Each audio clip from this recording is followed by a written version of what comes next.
আসসালামু আলাইকুম।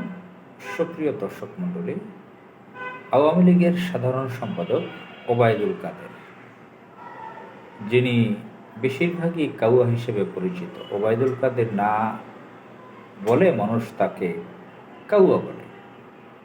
তার ছবিটা দেখলে কাউয়া কাউয়া করে মানুষে। সারা দেশে তিনি কাউয়া হিসেবে পরিচিত, এমনকি বিদেশে যেখানে বাংলাদেশের প্রবাসীরা আছে তাদের কাছেও তিনি কাউয়া হিসেবে পরিচিতি পেয়েছেন। তো যাই হোক, এই লোক কন্টিনিউয়াসলি বিএনপির ব্যাপারে, জামাতের ব্যাপারে নানান ধরনের হাস্যকর কথা, বাজে মন্তব্য কন্টিনিউয়াসলি করে থাকেন। এমনি তো কাউয়া হিসেবে পরিচিত হয়েছেন, আবার জোকার হিসেবে, কমেডিয়ান হিসেবে পরিচিতি আছে তার। নোয়াখালীর ভাষায় টান দিয়ে কথা বলে। আহ, আহ, একসময় তিনি নাকি সাংবাদিকতাও করতেন, খুব অভাব অনটনে থাকতেন। তার বন্ধুদের কাছে শুনেছি যে সামান্য পান, সিগারেট এগুলো বাকি খেতেন, সে টাকা ঠিক মতন দিতে পারতেন না। তিনি ছাত্রলীগের কেন্দ্রীয় সভাপতিও ছিলেন। এই যে আওয়ামী লীগের প্রেসিডিয়াম সদস্য হলেন, মন্ত্রী হলেন, এরপর থেকে তিনি এক ধরনের অ্যারাবিয়ান দেশের ধনকুবের হয়ে গেছেন। তার দামি জুতা, দামি ব্লেজার, দামি টাই, দামি ঘড়ি, এটা নিয়ে মিডিয়াতে বেশ আলোচনা আছে। বাজারে অনেক ধরনের কথা চালু আছে যে তার হাজার হাজার কোটি টাকার সম্পদ আছে। থাকাটাই স্বাভাবিক। সে সে যে মন্ত্রণালয়ে রয়েছে, হাজার হাজার কোটি টাকা লুট হওয়ার জায়গা। তো তিনি, দুঃখিত আমার একটু কাশি হয়েছে, মাঝামাঝি কাশছি। তো এই তিনি গতকাল বললেন যে বিএনপি নির্বাচনে না এসে ভুল করেছে, তার মাসুল দিতে হবে। আবার বলেছে দেশের ভিতর এবং বাহিরে বিভিন্ন ধরনের ষড়যন্ত্র হচ্ছে সরকারের বিরুদ্ধে। এই ধরনের ষড়যন্ত্রের গন্ধ খারাপ পায় দেশের ভিতরে বাহিরে। তো শত্রুপক্ষ কাদেরকে টার্গেট করে? আমাদের বাংলাদেশের শত্রু দেশ কারা? ভারত। তারা কি কখনো এদেরকে টার্গেট করবে? দেশের বাহিরে ভিতরে আসলে কাদেরকে সে সন্দেহ করতেছে? তার সরকারের বিরুদ্ধে ষড়যন্ত্র করছে, তাদের মুখে মুখে ষড়যন্ত্র শব্দটি। তারা যদি দেশপ্রেমিক হতো, এরদোগানের মতন সাহসী নেতা থাকতো, দেশপ্রেমিক থাকতো, তাহলে তাদের যে ষড়যন্ত্রের ব্যাপারটা মানুষের ইতিবাচকভাবে নিত, যে না, তারা এরদোগানের মতন, বা তারা দেশপ্রেমিক, দেশের পক্ষে কাজ করে, তাদের অনেক শত্রু আছে দেশের বাহিরে ভিতরে। তারা তো এই বাংলাদেশকে অকার্যকর রাষ্ট্রে পরিণত করেছে, লুটপাট করে রাষ্ট্রকে শেষ করে দিয়েছে। রাষ্ট্রের সার্বভৌমত্ব পর্যন্ত ঠিক নেই,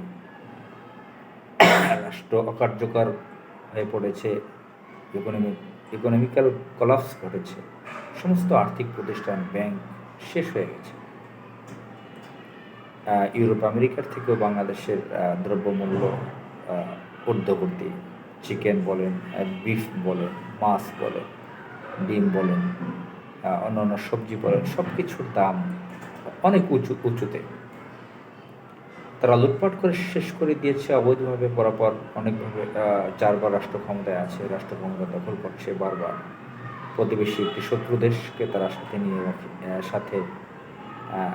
তাদেরকে সাথে রেখে তাদেরকে বাংলাদেশকে লুট করতে দিয়েছে, নিজেরাও লুট করছে।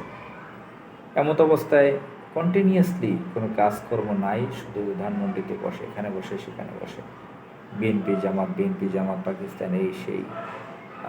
কন্টিনিউয়াসলি আপনি দেখবেন যে দৈনিক ইত্তেফাক করেন, তার জন্য একটা আলাদা অপশন করা ব্যাক পেজে এই ওবায়দুল কাদেরের জন্য সে কি বলে সেটার দিয়ে শিরোনাম করা। আর অন্যান্য পত্রিকা তো করেই, প্রথম আলো, অন্যান্য পত্রিকা। ধরেন আজকে একটা বক্তৃতায় ওবায়দুল কাদের 5টা কথা বললো, এক একটা পত্রিকা এক একটা শিরোনাম করে, যেটা সিরিয়াসলি বলে সেটা সবাই শিরোনাম করে।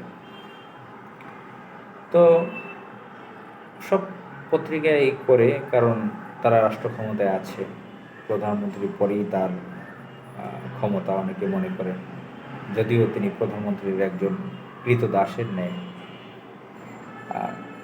দলের সাধারণ সম্পাদক সে একটা পরিচয়। আবার যে মন্ত্রণালয়ে রয়েছে সেখানে বিশাল টাকার অঙ্কের গোডাউন রয়েছে, যা খরচ করা হয়, লুটপাট করা হয়। আগে যোগাযোগ মন্ত্রণালয়ের এত টাকা ছিল না। আমরা জানি যে বেশি গুরুত্বপূর্ণ মন্ত্রণালয় হচ্ছে অর্থ মন্ত্রণালয়, অর্থ, কৃষি, এই সমস্ত মন্ত্রণালয় যোগাযোগ মন্ত্রণালয়ের থেকে বেশি বড় আমরা ভাবতাম। তো বাংলাদেশে অর্থ মন্ত্রণালয়ে তো আসলে অর্থমন্ত্রী তো সেই ধরনের আর পেশাদার কেউ থাকছে না। একজন ছিল কমেডিয়ান আবুল মাল আল মুহিত, সে তো শেষ করে দিয়েছে অর্থনৈতিক কাঠামোগুলো, ভেঙে দিয়েছে এই গোপালের কথায় নির্দেশে। আরেকজন ছিল লুটতরাজকারী আরেকজন ব্যক্তি, ব্যবসায়ী, কালোবাজারি, বিভিন্ন ধরনের সিন্ডিকেট করা ব্যবসায়ী, শেয়ার মার্কেট লুটপাটকারী একজন ব্যক্তি, তিনি অর্থমন্ত্রী ছিলেন কিছুদিন আগে। এখন একজন হয়েছে সাবেক আমলা। এখন আর আগের মতন সেই শাহ এম এস কিবরিয়া আর সাইফুর রহমানের মতন সেই মূল্য নেই যে এই তিনি অর্থমন্ত্রী এত বড় গুরুত্বপূর্ণ মন্ত্রণালয়ে কাজ করছেন। এখন টাকা যেখানে বেশি খরচ হচ্ছে, যোগাযোগ মন্ত্রণালয় যেখানে সেতু নির্মাণ করেছে, নানান বাজেট টাজেট মেগা প্রজেক্ট করে, মেট্রো রেল টোটো রেল আছে, তো পুরো রাষ্ট্রকে শেষ করে দিয়ে, লুটপাট করে দিয়ে এই ওবায়দুল কাদেররা বাংলাদেশের মানুষের সাথে এক ধরনের উপহাস করছে, জোকারি করছে নিয়মিত, এবং বিএনপির উপদেষ্টার মতন কথা বলছে প্রতিদিন। এই শয়তানদের থেকে বাংলাদেশকে রক্ষা করা সকলেই ইমানি দায়িত্ব।